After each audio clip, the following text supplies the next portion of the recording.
महान समाजवादी नेता भूपेश नारायण मंडल की इस महान धरती पर और कीर्ति नारायण मंडल, जिन्हें हम सभी बिहार के मदन मोहन मालवीय कहते हैं, उनके इस धरती पर आज एक दिवसीय राष्ट्रीय सेमिनार भारतीय संत परंपरा मानवोत्थान और राष्ट्रोत्कर्ष के इस कार्यक्रम के मंच पर उपस्थित बीएम मंडल विश्वविद्यालय के विद्वान कुलपति, और मुझे लगता है कि सर को शॉर्ट पीरियड में, मुझे उम्मीद नहीं थी कि सर आएंगे कार्यक्रम में, क्योंकि राजभवन में बैठक और पुनः मधेपुरा आना और फिर कार्यक्रम में शामिल होना, लेकिन सर मुझे मालूम जहाँ तक चला कि मध्यरात्रि को ही मधेपुरा आ गए थे इस कार्यक्रम के लिए। इसलिए मैं आप सभी की ओर से सर का जोरदार स्वागत करता हूँ। इस मंच पर उपस्थित पूर्व कुलपति आदरणीय डॉक्टर अनंत कुमार जी, हम सभी के बीच में उपस्थित संघे निश्चलानंद सरस्वती जी महाराज के अनन्य भक्त और इस कार्यक्रम के मुख्य वक्ता आदरणीय प्रेमचंद झा जी का मैं जोरदार तालियों से स्वागत करना चाहता हूँ। हम सभी के बीच उपस्थित हैं नवनियुक्त कुल सचिव डॉक्टर विपिन कुमार राय। सर का पहला पब्लिक कार्यक्रम आज मधेपुरा में है, मैं आपका भी जोरदार ताली से स्वागत करना चाहता हूँ। हम सभी के बीच में आज बीएम मंडल विश्वविद्यालय के प्राचीन इतिहास के विभागाध्यक्ष और विकास पदाधिकारी डॉक्टर नरेंद्र प्रसाद अत्री जी का हम स्वागत करते हैं। इस मंच पर विषय प्रवेश के लिए श्रीमती प्रज्ञा प्रसाद जी एसोसिएट प्रोफेसर अर्थशास्त्र विभाग का मैं स्वागत करता हूँ। हम सभी के बीच में मधेपुरा के जाने माने साहित्यकार, फिजिक्स के शिक्षक और साहित्य से उनकी रुचि जब बढ़ी है, ऐसे डॉक्टर भूपेश नारायण यादव मधेपुरी जी का भी हम सभी स्वागत करते हैं। विशेष रूप से मैं इस कार्यक्रम के अध्यक्ष और इस महाविद्यालय के प्रधानाचार्य डॉक्टर कैलाश प्रसाद यादव जी का स्वागत अभिनंदन करता हूँ। मैं इस पूरे आयोजन में जिनकी महती भूमिका रही, ऐसे दर्शन शास्त्र विभाग के विभागाध्यक्ष डॉक्टर सुधांशु शेखर जी का मैं विशेष रूप से आभार व्यक्त करता हूँ कि आपने इस कार्यक्रम को सफल बनाने के लिए मेहनत किया है। हमारे आगे आदरणीय professor doctor BM Viveka sir उपस्थित हैं, मिथिलेश सर, डॉक्टर रतन बाबू, अन्य सभी प्राध्यापकगण, सभी शिक्षकगण, सभी शिक्षकेतर कर्मचारीगण और इस सेमिनार में भाग ले रहे सभी छात्रों के प्रति अपना आभार व्यक्त करते हैं, धन्यवाद देते हैं कि आप सभी इस कार्यक्रम में आए और कार्यक्रम में आकर के इस कार्यक्रम को सफल बनाने के लिए सहयोग किए हैं। मैं पुनः मंचस्थ सभी अतिथियों और सामने ऑडियंस का स्वागत करते हुए अपनी बात को विराम देता हूँ। बहुत बहुत धन्यवाद।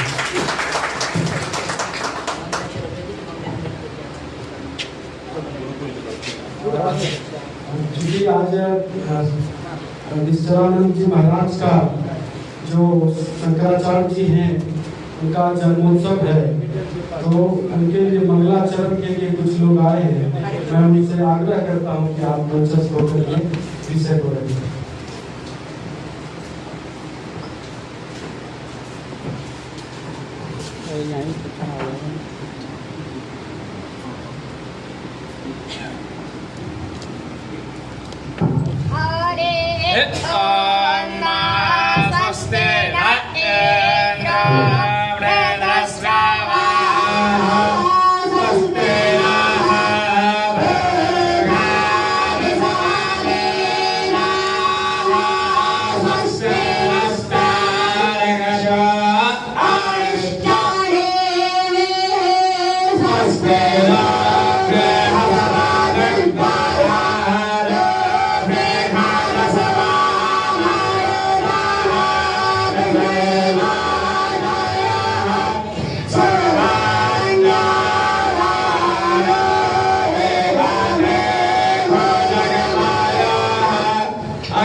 विषय प्रवेश के लिए श्रीमती प्रज्ञा प्रसाद, एसोसिएट प्रोफेसर, अर्थशास्त्र विभाग, मधेपुरा को आमंत्रित करता हूँ।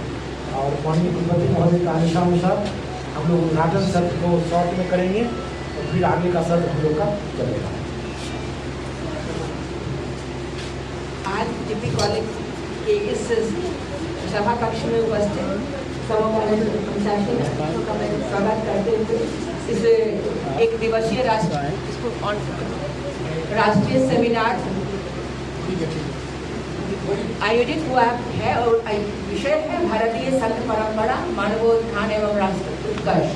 इस विषय में एक बहुत ही महत्वपूर्ण संयोग है, वह है 4 जुलाई 19 का और गुरुवार। हमारी लौकिक परंपरा में हम सदा मानते हैं कि गुरुवार गुरुओं का दिवस है और ये तो पहले से हम लोगों ने तय नहीं किया था।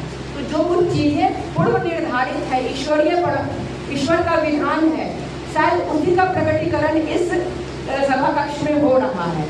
और एक गुरु, और मैं यहाँ पे 3 शब्दों का समानार्थी रूप में प्रयोग करूंगी: भारतीय संघ परंपरा, गुरु परंपरा और संन्यास परंपरा।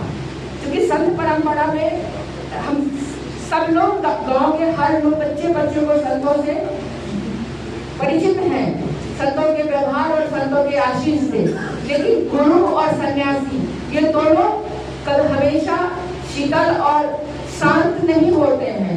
ये कभी अत्यंत कठोर और दिव्य दोनों ही होते हैं। और इनकी दिव्यता और कठोरता अगर इनका दोनों का यदि अनुभव हो जाए तो जीवन सुंदर भी होता है और अत्यंत पीड़ा का भी होता है। और जो उनकी वो उस जोत को, उस पीड़ा को सह लेते हैं तो शायद गुरु तभी प्रसन्न होते हैं और तभी आगे की अपनी सारी धरोहर उन्हें सौंप देते हैं।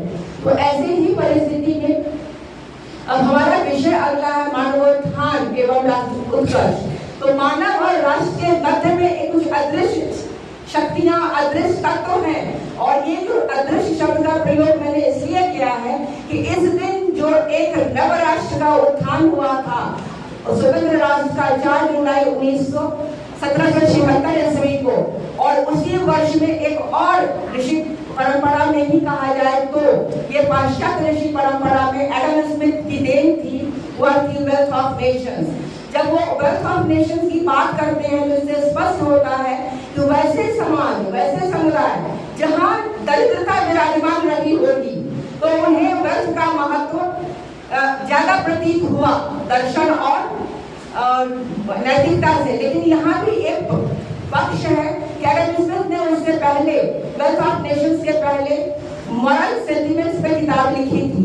और ये उस काल का परिदृश्य है उन पुस्तकों में जिसका प्रभाव हमारे सामाजिक जीवन पर पड़ा था। और भारत एक औपनिवेशिक संस्कृति में के जंजाल में फंसा है और आज तक उससे मुक्ति नहीं मिली।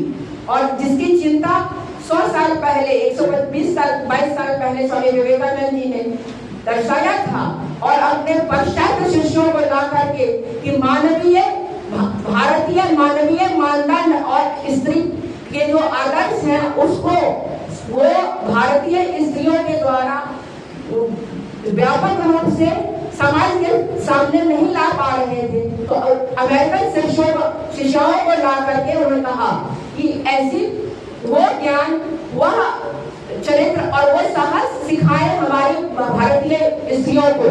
तो और इस सिलसिले में उन्होंने और 39 आयु में अपना शिकार कर दिया।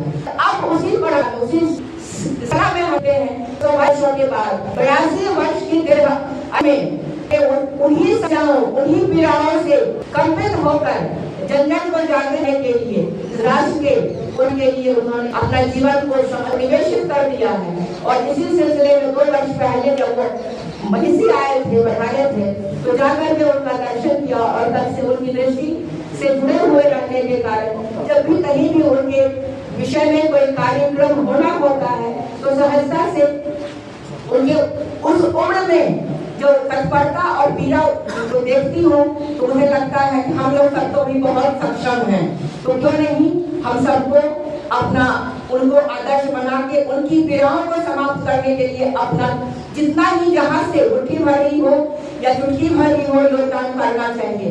तो हमारा ये विषय है कि मानव उत्थान और राष्ट्र उत्कर्ष के बीच में जो अदृश्य शक्तियां काम करती हैं वो समाज में भी हैं, हर एक संस्थाओं में व्याप्त हैं, हर एक घर घर में है, जहां पर मानव उत्थान और राष्ट्र उत्कर्ष के विरुद्ध उसके पद्मोन्मुख कार्य हो रहे हैं, उसको हम आगे इस दर्शन शास्त्र विभाग में इन्हीं आयोजनों के द्वारा उजागर करें और उसको विश्वविद्यालय के अकादमिक शिक्षण प्रणाली के तहत लाएं और ताकि उसे समाज में, संसद में और समस्त वैधानिक संस्थानों में को उसकी जानकारी प्राप्त हो सके। इन्हीं शब्दों के साथ मैं आपकी बात रखती हूँ और आगे के कार्यक्रम संचालन के लिए बहुत बहुत धन्यवाद मैडम, हम आपके आभारी हैं। आपने इतने कम शब्दों में इस अत्यंत गूढ़ एवं विशिष्ट विषय को प्रतिपादित किया है और ज़्यादा समय नहीं लेते हुए मैं अब चाहूँगा सीधे मैं मुख्य वक्ता के पास आऊँ और उन्हें आमंत्रित करना चाहता हूँ आदर के साथ श्री प्रेमचंद्र झा, राष्ट्रीय संयोजक आदित्य वाहिनी, और आप समझ अनुरोध करूँगा एक बार सर का जोरदार तालियों से स्वागत करेंगे।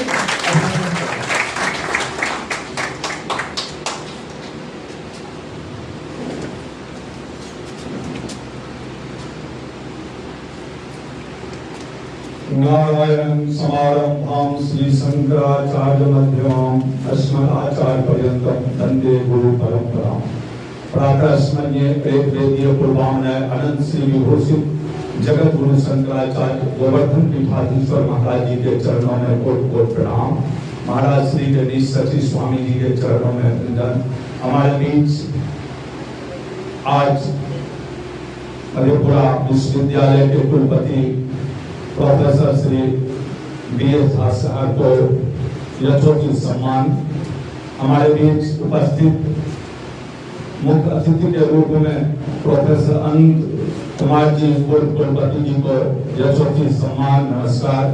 हमारे बीच उपस्थित जितने भी मंचस्थ विद्वानगण हैं सभी को नमस्कार, प्रणाम। हमारे बीच सभा हॉल में जो दर्शक दीर्घा में बैठे हैं या जो सुन रहे हैं सभी को यथोचित नमस्कार, प्रणाम। आज का विषय राष्ट्र के लिए है, प्रेरणा के लिए है, ये कॉलेज है। आप जैसा जानते हैं स्वामी विवेकानंद जी से लेके वर्तमान के पूरी शंकराचार्य जी राष्ट्रकोत्कर्ष अभियान को लेके 24 घंटा लगे रहते हैं। 365 दिन एक साल में होता है, उसमें 250 से या ज्यादा दिन तक यात्रा पर रहते हैं। ये शंकराचार्य होते क्या है? क्योंकि नए नए लोग बहुत सारे हैं। हम हिंदुओं हैं, हिंदुओं में 4 युग होते हैं, 4 धाम होते हैं, 4 भगवान के अवतार होने वाले हैं, 4 जगह कुंभ होता है, 4 वेद है और चारों धाम के रक्षा के लिए ईसा से 560 वर्ष पूर्व आदि शंकराचार्य का प्रकट केरल के काली नामक गांव में हुआ था। उस समय न संसार में ईसा थे न मोहम्मद थे, पूरे संसार के विश्व गुरु थे, जगत गुरु थे। उन्होंने इन चारों धाम के उद्धार के लिए 4 पीठ बनाए। ये 4 धाम क्या है? पूरे विश्व की 4 धार्मिक राजधानी है। 3 दिशा में समुद्र है, 1 दिशा में पहाड़ है। आप जो बद्री विशाल जी का दर्शन करने आज जा रहे हैं, ये संभव नहीं था। आज जो जगन्नाथ भगवान का दर्शन करते ये संभव नहीं था।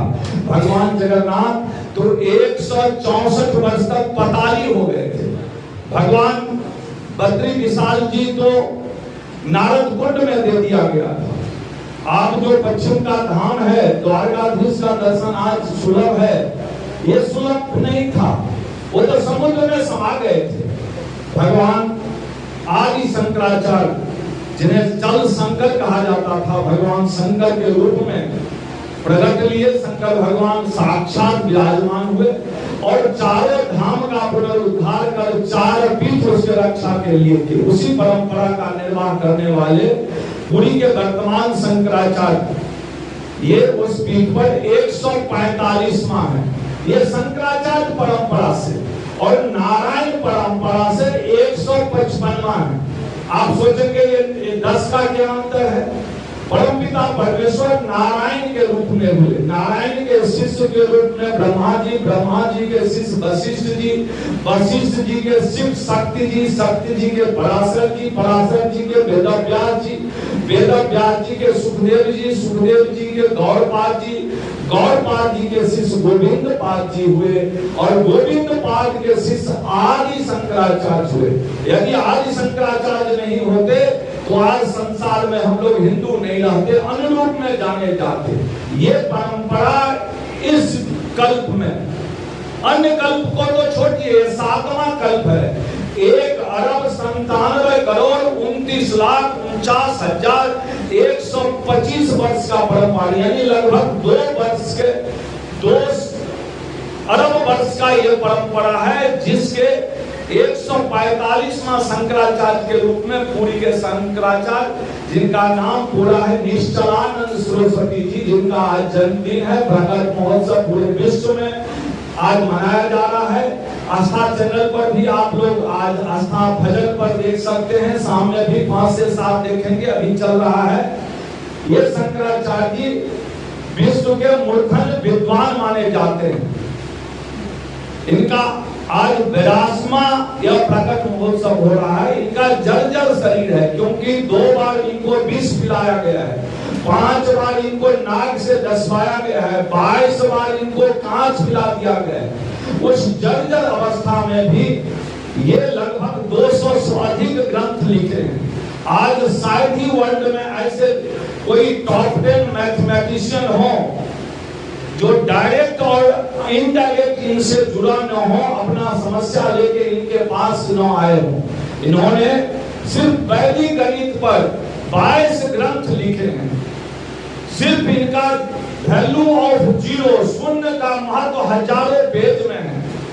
ये भाभा एटॉमिक रिसर्च सेंटर में जाके अणु और परमाणु पर बोले थे। एम्स न्यू दिल्ली में जाके मेडिकल साइंस पर प्रवचन दिए। ये 3 मार्च 2018 को सुप्रीम कोर्ट बार एसोसिएशन द्वारा आयोजित सुप्रीम कोर्ट के इंडियन लॉ इंस्टीट्यूट में सुप्रीम कोर्ट के जस्टिस, जज, सॉलिसिटर जनरल, एडवोकेट को कानून समझाए। ये IIM अहमदाबाद का नाम आप लोग सब विद्वान हैं, जानते होंगे। आज भी भारत में सबसे ज्यादा पैकेज वहीं से मिलता है।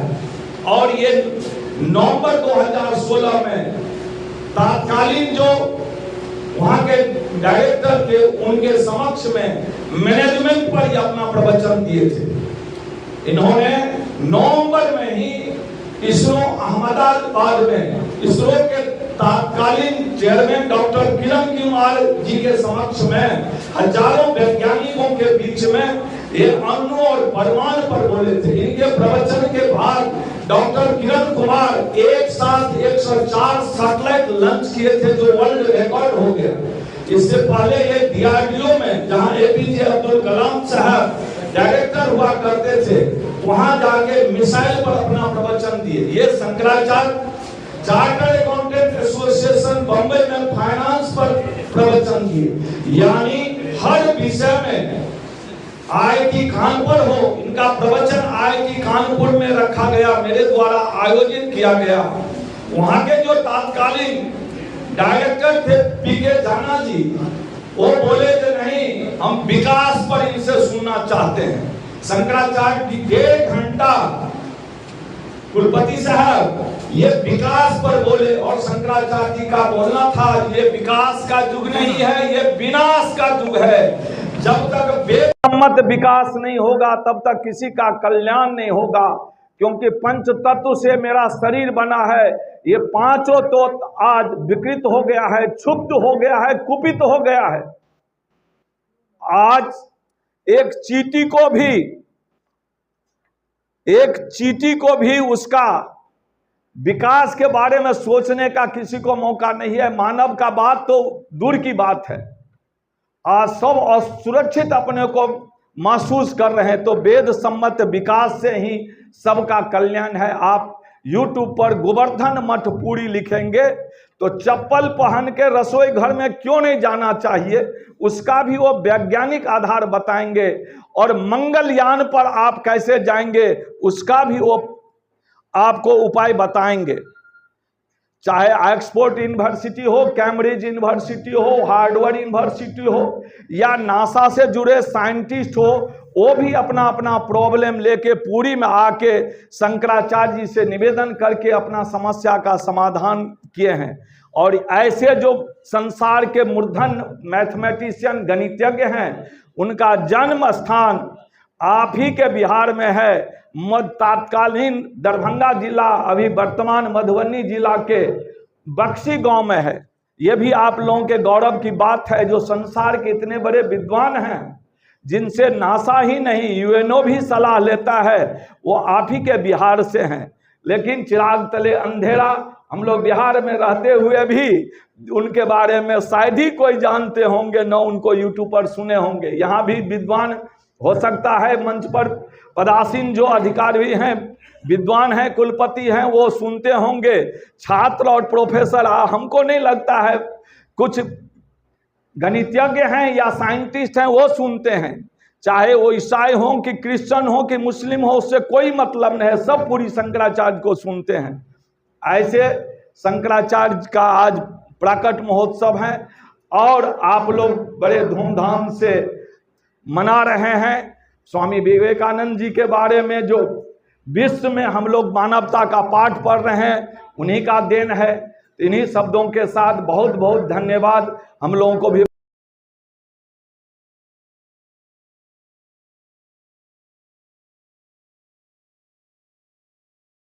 धन्यवाद सर, हम आपके आभारी हैं। और भारतीय संत परंपरा जो कि सदियों पुरानी है और इस परंपरा की ख्याति आज तक पूरी दुनिया में है और इसी के कारण हम विश्व गुरु भी रहे हैं। और हम अन्य वक्ताओं को आगामी सत्रों में जब हमारा पत्र वाचन होगा और हम विस्तार से सुनेंगे। इस सत्र के लिए मैं विशेष रूप से माननीय कुलपति महोदय से अनुरोध करके उनकी अनुमति के से मैं सिर्फ 2 वक्ताओं को सुनना चाहूँगा संक्षेप में। एक हमारे आज के आदरणीय विशिष्ट अतिथि और हमारे विश्वविद्यालय के यशस्वी कुलसचिव डॉक्टर विपिन कुमार राय सर और आदरणीय माननीय पूर्व कुलपति महोदय प्रोफेसर अनंत कुमार सर। मैं इन दोनों वक्ताओं को माननीय कुलपति महोदय के पूर्व सुनना चाहूँगा और इस कड़ी में मैं सबसे पहले कुल सचिव महोदय को आमंत्रित करना चाहता हूँ, डॉक्टर विपिन कुमार राय सर, और आप आएँ। और आप सबों से अनुरोध करूँगा कि एक बार कुल सचिव महोदय का हार्दिक स्वागत करेंगे तालियों के साथ।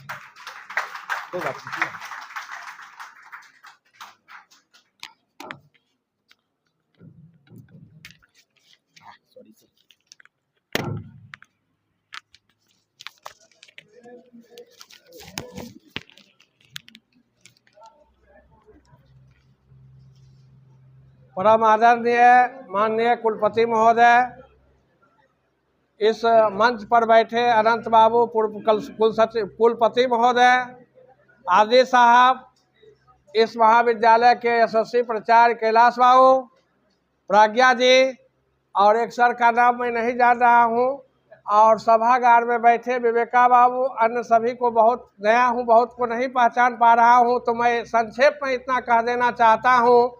सम्मानित पंच और सम्मानित मंच दोनों को कन्वे करते हुए मैं अपनी बात को संक्षेप में आगे बढ़ाता हूँ। आज का विषय वस्तु भारतीय संत परंपरा है और मानवोत्थान और राष्ट्रोत्थान और शंकराचार्य जी के निश्चलानंद जी के अवसर पर यह कार्यक्रम निर्धारित किया गया है।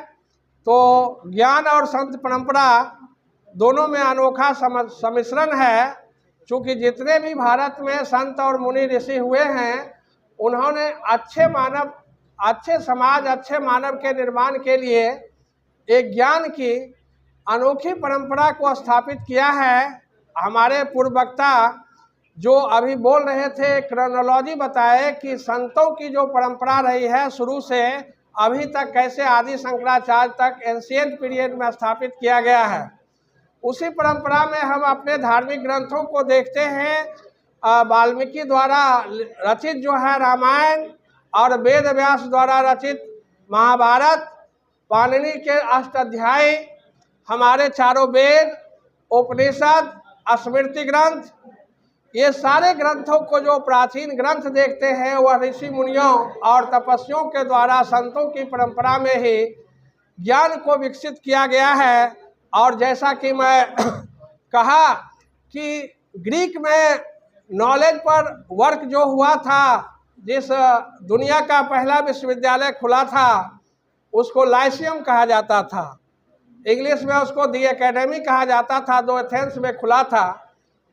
और प्लेटो और अरस्तु ने मिलकर उसको सजारा संवारा। तो उसमें उनका भी, प्लेटो का गुरु सुकरात उनसे पूछा गया कि व्हाट इज नॉलेज, ज्ञान क्या है? तो उन्होंने कहा था कि नॉलेज इज पावर। कहा कहाँ से यह पावर आता है? तो कहा वर्चू इज नॉलेज, सद्गुण ही ज्ञान है। तो हमारे देश में तो हमारे ऋषि मुनियों ने अच्छे जीवन मानव को जीने के लिए ज्ञान की एक ऐसी विधा को विकसित किया है, विमर्श के द्वारा, डिस्कोर्स के माध्यम से, जो हमारा धांती है हमारे राष्ट्र के लोगों के उत्कर्ष और मानव का। और हम सभी लोग मिलकर एक राष्ट्र बनाते हैं, एक भी राष्ट्र लगता। स्वामी जी विवेकानंद स्वामी 1893 में शिकागो में जो अंतर्राष्ट्रीय धर्म सभा में भाषण दिए, वह भारतीय धर्म और संस्कृति मानवोत्थान का एक चरम बिंदु था। हम सभी लोग जानते हैं कि ब्रिटिश एरा में ब्रिटिश विद्वानों ने कहा करता था कि ये ब्लैक पीपुल जो है वाइट पर बर्डन है, ये काले लोग गोरे पर एक भार है, इसको हम जानवर से आदमी बना रहे हैं। और उस परंपरा का प्रतिकार किया उस समय के हमारे ऋषि मुनियों और विद्वानों ने ही, जिसमें गुरुवर रविन्द्रनाथ टैगोर का नाम पहले आता है, स्वामी विवेकानंद का, राजा राम मोहन राय का, महादेव प्रसाद अनाडे का और ईश्वर चंद्र विद्यासागर आदि आदि विद्वानों जो 19वीं सदी में भारतीय समाज और भारतीय संस्कृति के नवनिर्माण का पहल किया। इस परिप्रेक्ष्य में देखते हैं, चूंकि विश्वविद्यालय का हाल में ही कुल सचिव का भी दायित्व मिला है, माननीय कुलपति महोदय के आदेश से जो संभव हो रहा है करने का कोशिश कर रहे हैं। अपने दायित्व के बोझ से बोझ से दबा हुआ हूँ। विश्वविद्यालय में कुल सचिव का ऐसा पद है जो हर एक चीज का दस्तखत कुल सचिव को कर रहा है। तो बहुत मैं अपनी बात को नहीं बढ़ा करके यही वाणी को विराम देता हूँ। आप लोगों को बहुत धन्यवाद, आपने अवसर दिया। Thank you very much.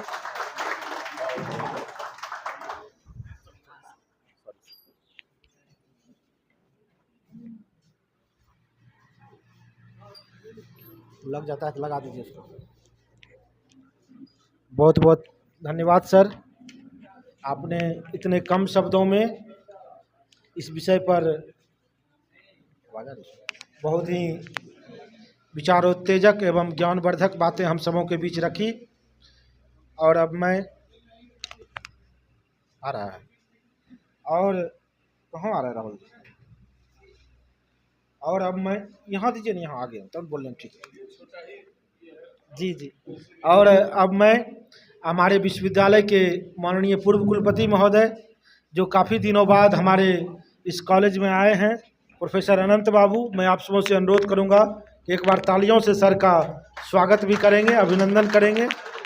और मैं उनसे अनुरोध करूंगा कि सर आए और आप हम सबों को आशीर्वचन दें। अनंत बाबू।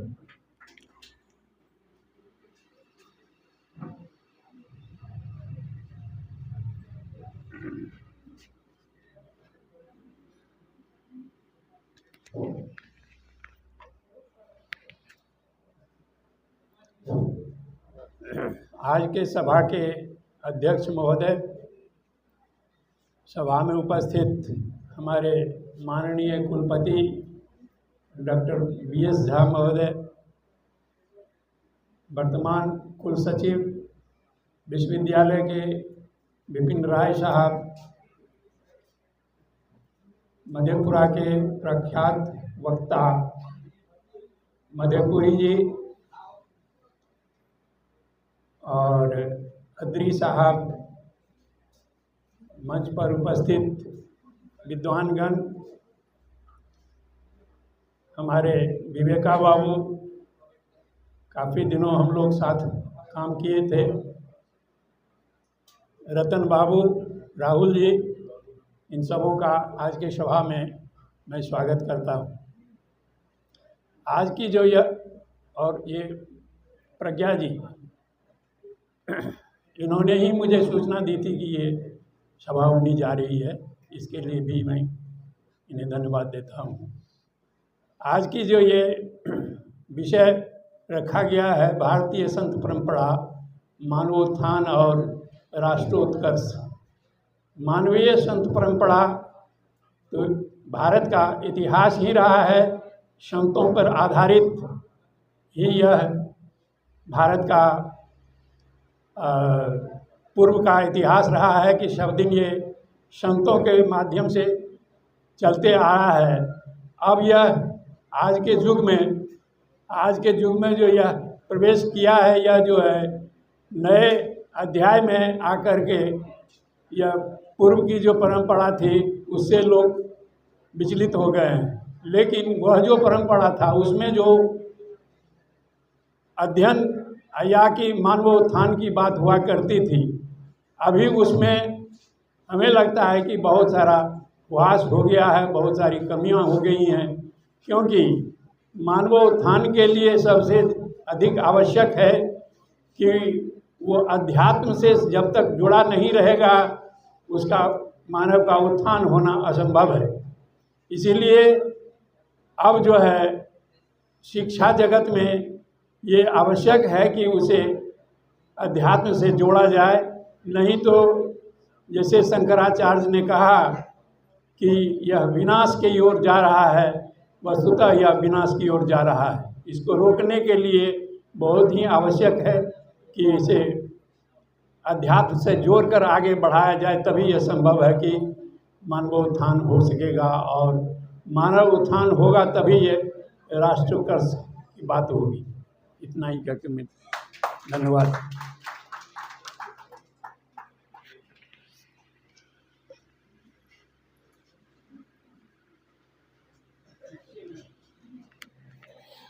बहुत बहुत धन्यवाद सर, हम आभारी हैं आपके, आपने हमारे लिए समय निकाला और इस कार्यक्रम के मुख्य अतिथि के रूप में आप हमारे बीच आए और हम सबों को आशीर्वचन दिया।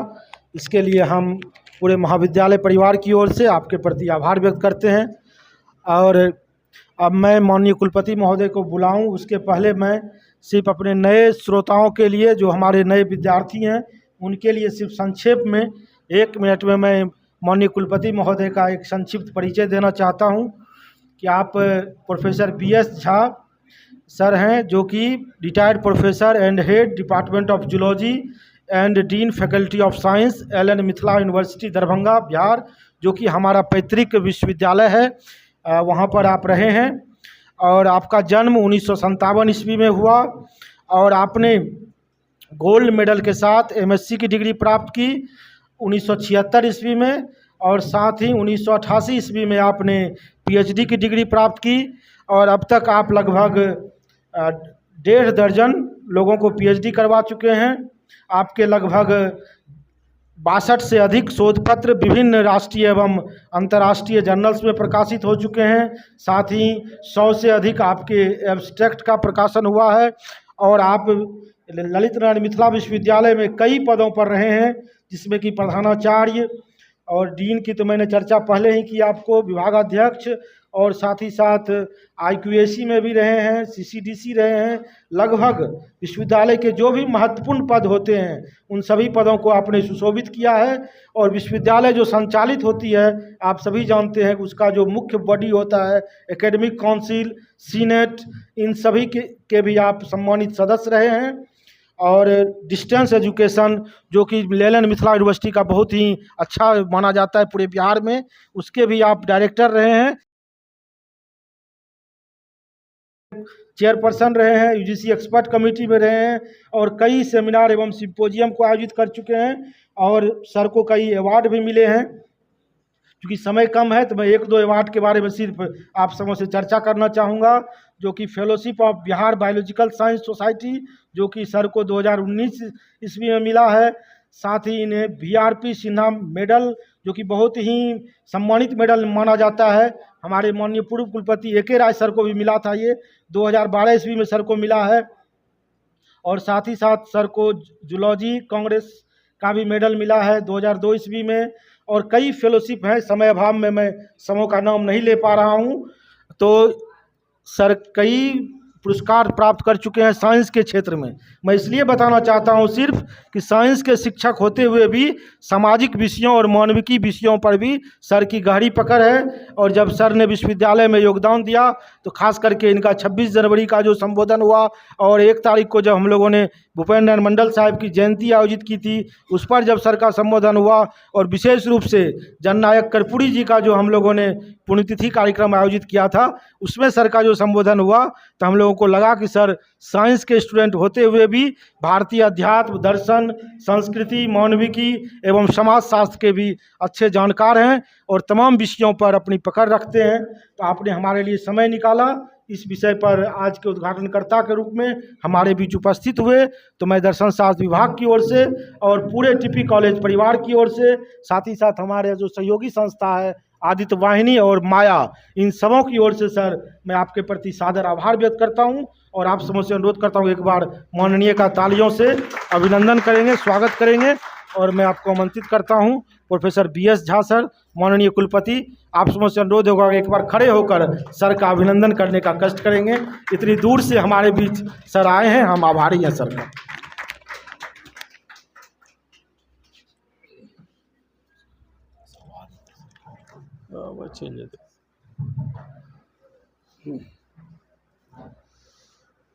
आज के इस एक दिवसीय राष्ट्रीय सेमिनार भारतीय संत परंपरा, मानवोत्थान एवं राष्ट्रोत्कर्ष के आयोजन सचिव श्री राहुल कुमार यादव जी, इसके संयोजक और TP कॉलेज मधेपुरा के स्नातकोत्तर दर्शन शास्त्र विभाग के डॉक्टर सुधांशु शेखर जी, इस महाविद्यालय के यशस्वी प्रधानाचार्य प्रोफेसर कैलाश प्रसाद यादव जी।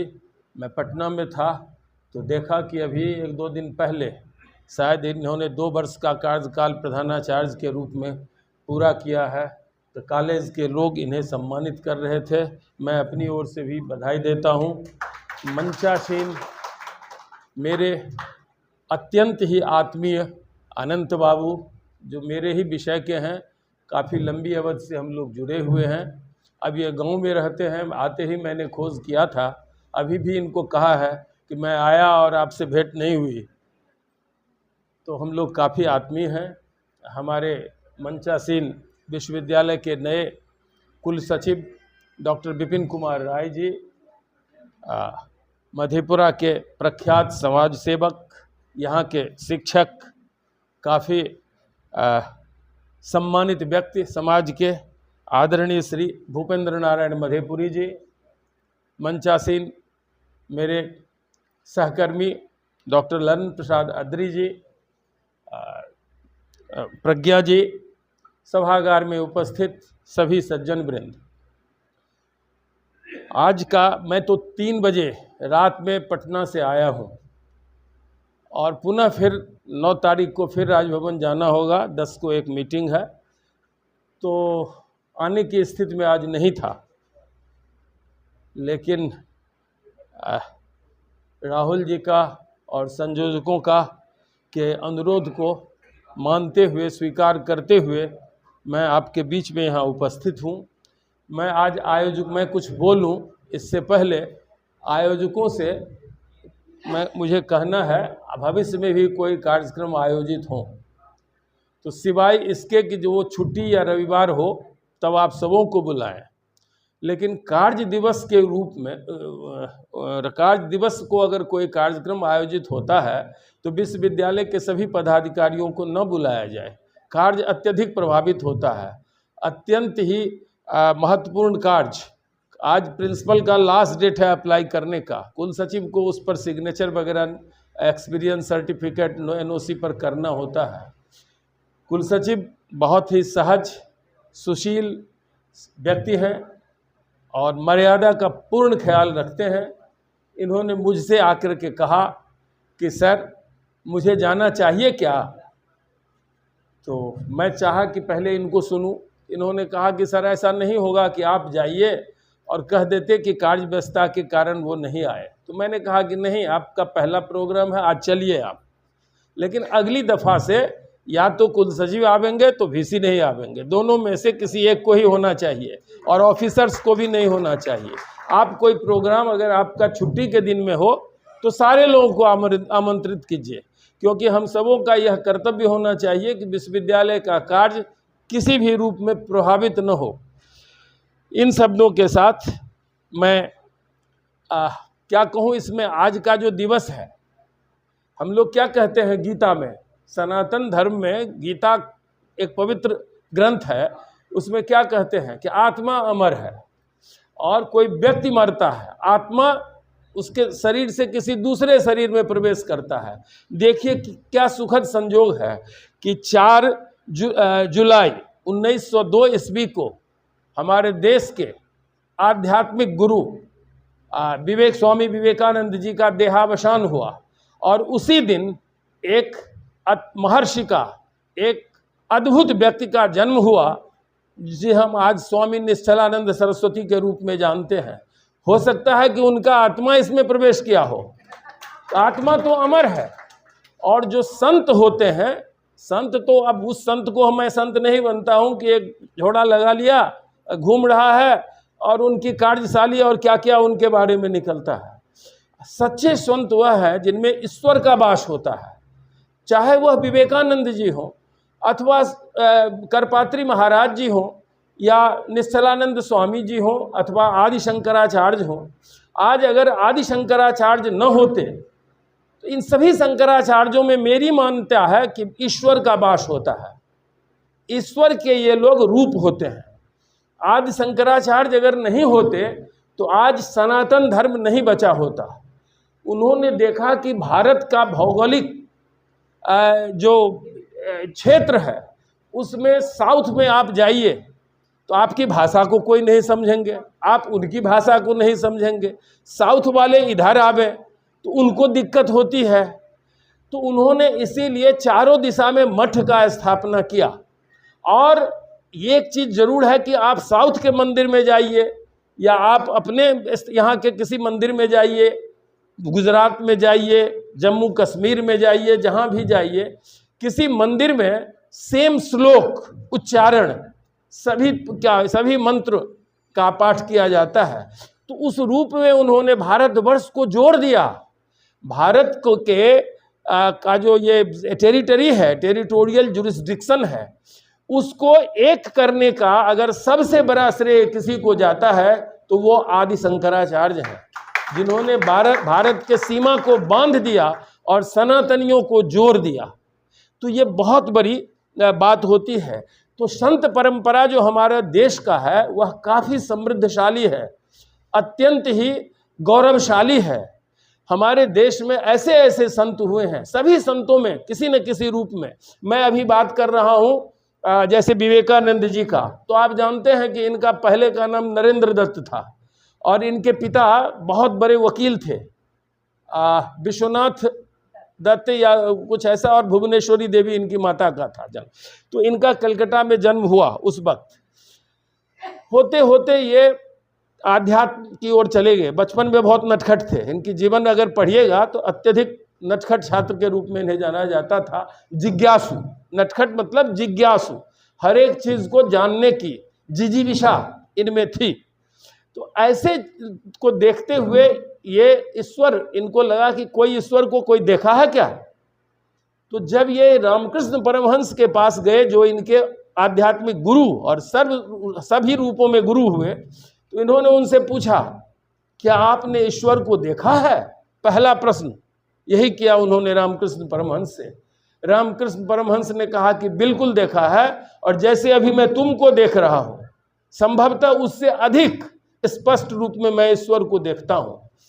तो फिर उनको लगा कि कोई एक व्यक्ति है जिसने ईश्वर को देखा है और वो उसके जरिए मैं ईश्वर तक पहुंच सकता हूं। तो उन्होंने उनको अपना गुरु, उनसे दीक्षा ली और उनको अपना गुरु माना। मैं आज यूथ के रूप में विवेकानंद जो है क्या जाने जाते हैं, किस चीज़ के लिए हैं? 4 चीज़ के लिए विवेकानंद काफ़ी महत्वपूर्ण माने जाते हैं। पहला क्या है कि वो आध्यात्मिक गुरु, विश्व के आध्यात्मिक गुरु थे। और दूसरा क्या है कि वो यूथ आइकन थे। युवाओं के, करोड़ों युवाओं के, विश्व के सभी युवाओं के वो प्रेरणा स्रोत थे। वो यूथ के एनर्जी को पॉजिटिव डायरेक्शन में, आध्यात्मिक की ओर में, अगर आप यूथ हैं, आप में ऊर्जा है और उस ऊर्जा को आप निगेटिव डायरेक्शन में ले जाते हैं तो आपका जीवन बेकार है। कभी भी अनुशासन, अत्यधिक अनुशासन प्रिय व्यक्ति थे वो। टाइम का इतना अधिक था, जिस दिन उनकी मृत्यु हुई उस दिन भी वो योग पर और ध्यान में मग्न थे और ध्यानावस्था में ही 2 घंटा प्रतिदिन वो ध्यान करते थे और ध्यान के वक्त में ही वो ब्रह्म को लीन हो गए, ब्रह्म में विलीन हो गए। एकदम उनका अंत हो गया उसी वक्त बेलूर मठ में। तो गंगा किनारे आप कलकत्ता में जाइएगा तो देखिएगा कि उनके गुरु का एक छोर पर गुरु का है, रामकृष्ण परमहंस जी का, और दूसरा बेलूर मठ में इनका है। तो इनकी जो आध्यात्मिक, ये जब गए थे 30 वर्ष की अवस्था में, 39 वर्ष की अवस्था में तो संभवतः इनका डेथ हो गया। तो 39, आप यह समझिए, युवावस्था 10-15 साल तक तो लोगों को खेलने उलने का रहता है, तो कितना कम शॉर्ट पीरियड में आपकी जीवन लंबी है यह कोई मायने नहीं रखता है। आपका जीवन काल या कम ही अवधि का हो, उसमें आपने क्या महत्वपूर्ण योगदान किया समाज के कल्याण के लिए, विश्व के कल्याण के लिए, यह मायने रखता है। तो इन्होंने 39 साल की उम्र में इस संसार को छोड़ करके ईश्वर लोक में ये चले गए। लेकिन उस शॉर्ट पीरियड में केवल आप देखिएगा तो से 8 साल, 7 to 8 ईयर्स इनका विश्व भ्रमण, भारत का पूरा क्षेत्र भ्रमण, शिकागो का स्पीच, सारा यही 8 साल में आता है। और उस 8 साल में इन्होंने फोर्स कर दिया वर्ल्ड को कि सनातन धर्म को जानिए।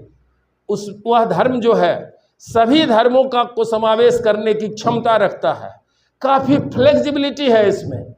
ये कभी यह नहीं मानता है किसी अन्य धर्मावलंबियों के विरुद्ध कोई भी भावना नहीं रखता है। सनातन एक जीवन का दर्शन है, जीवन दर्शन है। सनातन कोई धर्म नहीं है, यह हमारा विश्वास है इस पर, और काफ़ी वैज्ञानिक रूप से इसकी व्याख्या की गई है। तो जब शिकागो में इन्होंने जो कुछ भी किया, और गुरु सेवा, मैं यह भी कहना चाह रहा हूँ खास करके युवाओं से कि आप देखिए कि गुरु सेवा का क्या महत्व होता है और उससे क्या, उनके आशीर्वाद से क्या प्राप्त होता है। अनुशासन कभी भी नहीं तोड़ना चाहिए। अनुशासन तोड़ के आप कुछ भी हासिल नहीं कर सकते हो। उनके जो गुरु थे रामकृष्ण परमहंस, जब वो जीर्ण शीर्ण अवस्था में हो गए तो उनके अन्य डिसिपुल जो थे वो संभवतः उनकी उस रूप में सेवा नहीं कर गए। उनका कफ ये सब निकलता था बॉडी से, तो उनके अन्य शिष्य उससे थोड़ा सा दूर होते गए। उनको इसीलिए वह लक्ष्य प्राप्त नहीं हुआ जो विवेकानंद को प्राप्त हुआ। उन्होंने अपने गुरु का कफ, खखार सब अपने हाथ से साफ किया और अंतिम क्षण तक उनका सेवा किया, और इसीलिए वह विवेकानंद, स्वामी विवेकानंद हो सके। तो गुरु का सेवा, मैं बार बार कहता हूँ कि आपका प्रथम गुरु कौन है? मातृदेवो भव, पितृदेवो भव। फर्स्ट गुरु माता पिता होते हैं, उनका सम्मान कीजिए। आचार्य देवो भव, आपके जो भी शिक्षक हैं, जो भी आचार्य हैं, उनको आप, मैं तो कुलपति के पद पर विराजमान हो गया हूँ। बचपन में गांव के प्राइमरी स्कूल में एक व्यक्ति ने मुझे पढ़ाया था, नरेंद्र यादव, वो मेरे गांव के बगल का था। तो मैं गांव गया था कल 5-6 महीना पहले, तो वो आए और मुझे काफ़ी इससे प्रणाम उन्नाम करने लगे। मैंने उनका पाँव छू के प्रणाम किया। वो कहे कि क्या कर रहे हैं आप? तो मैंने कहा आप हमारे टीचर रहे हुए हैं, और जब टीचर कोई मिल जाता है सामने में तो पद उद सब नीचे चला जाता है। तो इस तरह की भावना अपने गुरुओं के प्रति रखिए, अपने शिक्षकों के प्रति रखिए। विवेकानंद का यह भी एक संदेश है, कोई भी आपका प्रॉब्लम हो उसको सम्मानित रूप में रखिए। कहीं पर विवेकानंद या स्वामी जी को कभी देखा है किसी चीज़ के लिए आंदोलन और धरना करते हुए? तो आप अगर उनके अनुयायी बनना चाहते हैं जिसमें भारतवर्ष का कल्याण है, विश्व का कल्याण है, तो उस दिशा में जाइए, उनको पढ़िए। मैं बताऊं उनके ही दूसरा स्वरूप जो मेरे गांव के बगल के हैं, मेरे गांव से मेरा गांव और निश्चलानंद स्वामी जी का गांव जो अभी पुरी के पीठ के शंकराचार्य हैं, उसमें 9 किलोमीटर की मात्र दूरी है। और इनका जन्म जो हुआ था, इनका गांव का नाम था उस वक्त बचपन में घूरन झा, और स्कूल का नाम था नीलांबर झा। आप उनके शिष्य हैं, आप करेक्ट करेंगे मैं गलत बोलता हूं तो जब वो बचपन में थे, देखिए लोगों में आध्यात्म कहाँ से आता है। तो इनका एक सामान्य परिवार था, बड़े भाई थे और लोग थे परिवार में, तो शिक्षित परिवार था, उतना धन जरूर था कि परिवार चलता था अच्छा से। लेकिन रात को वो सोए हुए थे। आज वहाँ पर मैं बताऊंगा आगे, कभी सब मौका मिलेगा तो रात को सोए हुए थे जब उनका बाल्यावस्था था, उनको कोई ज्ञान नहीं था, तो वो चिल्लाने लगे कि मंदिर में चोरी भ गेल, मंदिर में चोरी भ गेल, सब सामान भगवान के लौ गेल। तो लोगों को लगा कि ऐसे ही कुछ ये बालक, 3-4 साल का बालक ऐसा ही कुछ बोल रहा है। तो सुबह जब हुआ तो लोगों ने देखा, तो वही उनके गांव के जहां अभी मनसा मैं आता हूं उस मंदिर में गाय चोरी हो गई थी।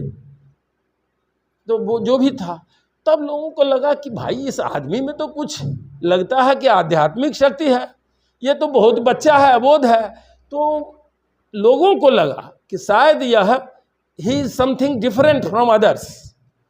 इसके बाद वहीं पर एक कलवाही स्कूल है, बक्सी टोल, हरिपुर बक्सी टोल, इनका हरिपुर गांव है, उसमें बक्सी टोल है, उसमें इनका घर है।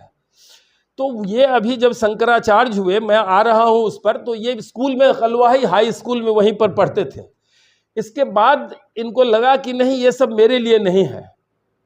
तो इनके जो बड़े ब्रदर थे वो काफ़ी चिंता में पड़ गए, इनसे काफ़ी डिस्कशन किया कि ये क्या सब कर रहे हो। तो लगा कि इनको नहीं कन्विंस किया जा सकता है। He has been sent on this earth for some particular job, ऐसा लगा। तो बाद में वो दिल्ली गए, लेकिन इनको असल ज्ञान प्राप्त हुआ करपात्री जी महाराज के, बनारस में करपात्री जी महाराज इनके गुरु थे। और इसके बाद इन्होंने 200 किताब कही है। आज के डेट में मैं इनसे अपडेटेड रहता हूँ, 209 किताबें इन्होंने लिखी है। और इनका कंप्यूटर लैपटॉप में बहुत ऐसी वैदिक और गणित के कैलकुलेशंस अभी भी हैं जो प्रकाशनीय हैं, इसको इस रूप में लें। लेकिन आप कभी इनके आंख पर गौर कीजिए। दरभंगा महाराज जनकपुर से आ रहे थे अपनी पत्नी महारानी के साथ, तो रात्रि विश्राम इन्होंने उन्हीं के गांव में उस मंदिर पर किया। वहाँ पर सर्प का बड़ा ये था, प्रकोप था, और किसी को भी सांप उप काट लेता था तो इनके जरिए ठीक हो जाता था। बहुत छोटे बच्चे थे। तो दरभंगा महाराज की पत्नी को भी शायद सर्पदंश, इतना मैं नहीं जान रहा हूँ, कुछ हो गया। वहाँ जनकपुर से आ रहे थे रात विश्राम करने का, और तब उनके इसमें स्मृति में, अपनी पत्नी के स्मृति में उन्होंने भी एक मंदिर बनाया।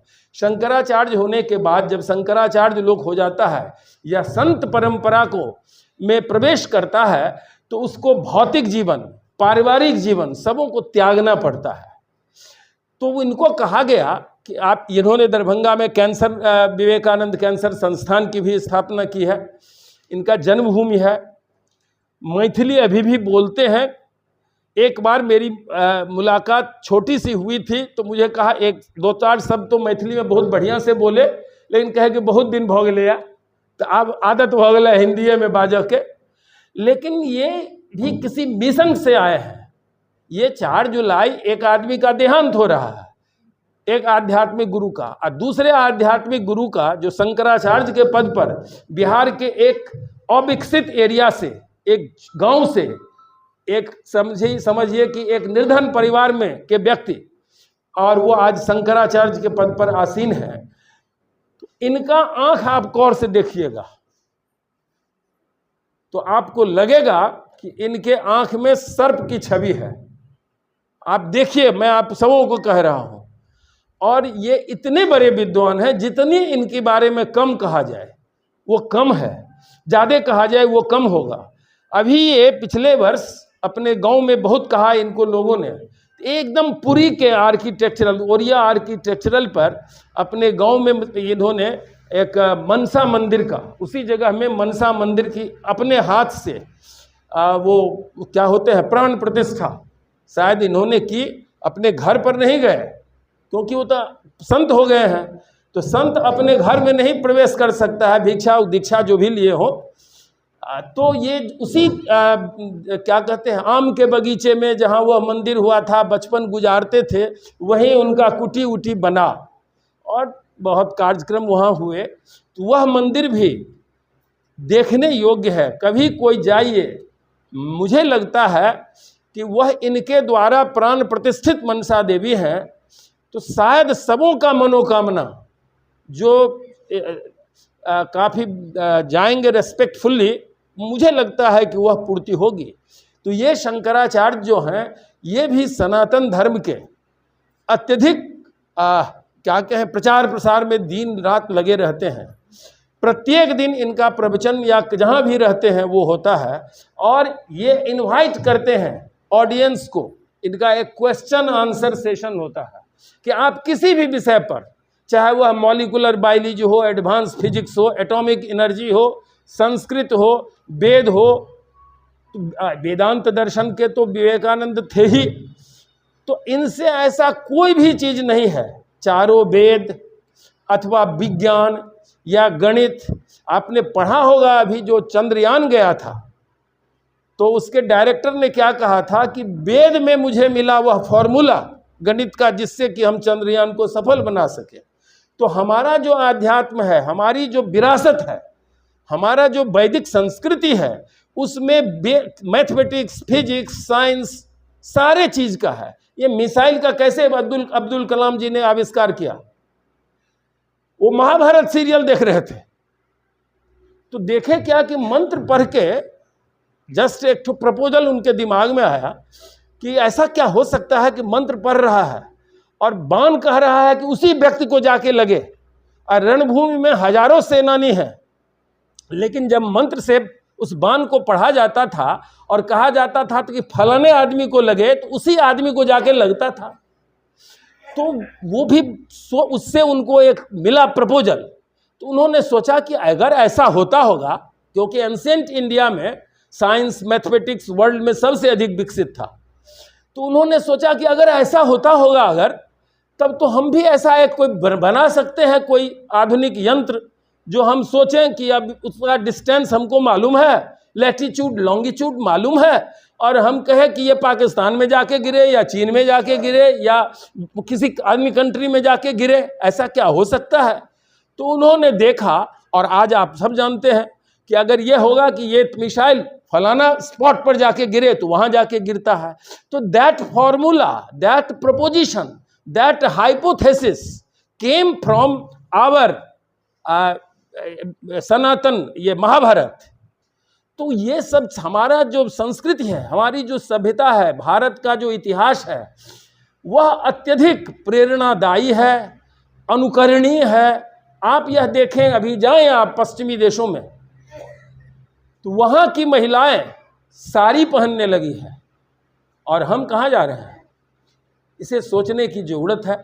समयाभाव है, अब हम लोगों को कुछ काम करना है। मैं इन्हीं शब्दों के साथ सभी आयोजकों को, सभी इस संतों को, खास करके आदित्य वाहिनी के राष्ट्रीय संयोजक प्रेमचंद्र झा जी को, लगमा में घनश्यामपुर एक जगह है हम ही लोगों के इलाका में, मैं जहाँ से बिलोंग करता हूँ वहाँ से 50 किलोमीटर 40 किलोमीटर के दायरे में इन लोगों का गांव है। लेकिन एक रतिकांत जी हैं जो घनश्यामपुर में एक वेद विद्यालय चलाते हैं, उनका भी मैं मधेपुरा की धरती पर विश्वविद्यालय का मुखिया होने के नाते स्वागत करता हूं, अभिनंदन करता हूं और बहुत ही बधाई भी देता हूं और आशा करता हूं कि आज के इस मानवोत्थान, अगर मानव का उत्थान हो गया तो राष्ट्र का उत्थान हो जाएगा। तो मानव को खुद सोचना पड़ेगा कि आप प्रत्येक दिन जाएं, चिंतन करें कि आज भर दिन में हमने क्या गलत किया, क्या सही किया, क्या अगले दिन हम उस गलत काम को नहीं करें। ऐसा हैबिट हम में इनकलकेट हो सकता है क्या? अगर आप ऐसा सोचेंगे तो निश्चित रूप से आपका भी विकास होगा, समाज का भी विकास होगा और यूथ आइकॉन जो वर्ल्ड के, मैं भारत का ही नहीं वर्ल्ड का यूथ आइकॉन मानता हूं विवेकानंद जी को, तो उनको पढ़िए, उनके संदेश को पढ़िए। निश्चलानंद सरस्वती जी के आप जाइए यूट्यूब पर, इनका बहुत चैनल है, इसके वीडियो पर आप देखिए कितना साइंटिफिक आंसर देते हैं। ये प्रत्येक दिन लोग आते हैं इनसे कि ये इस प्रश्न का क्या जवाब होगा, ये सबों को करते हैं, सेटिस्फाई करते हैं। तो मैं समझता हूं कि आज के धरती पर ऐसे व्यक्ति हमारे बिहार के हैं, बाहर तो इनको छत्तीसगढ़, मद्रास, साउथ हर जगह पूजा जाता है।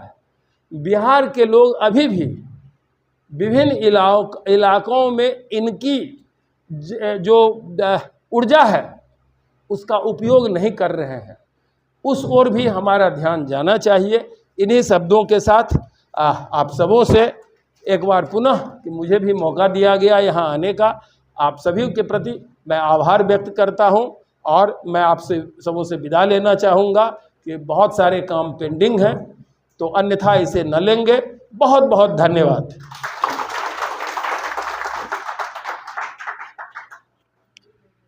थैंक यू सर, बहुत बहुत धन्यवाद सर, हम आपके आभारी हैं इतने प्रेरणादायी, विचारोत्तेजक और संस्मरणों से भी भरा हुआ इतने सुंदर भाषण के लिए। और आपके इस भाषण से हम सबों को कहीं न कहीं विज्ञान एवं अध्यात्म के समन्वय का एक दृश्य प्रस्तुत हुआ है। हम आपके प्रति आभार व्यक्त करते हैं और आपका हम बिल्कुल समय नहीं लेंगे। अब सिर्फ सर 1 मिनट के लिए, 1 सेकेंड के लिए सर सिर्फ प्रधानाचार्य महोदय से हम अनुरोध करेंगे कि अध्यक्षीय भाषण, उसकी धन्यवाद ज्ञापन सर, फिर हम लोग मधेपुरी सर और हमारे ललन बाबू और अन्य सभी वक्ताओं को हम लोग अभी विभिन्न सत्रों में सुनेंगे। जी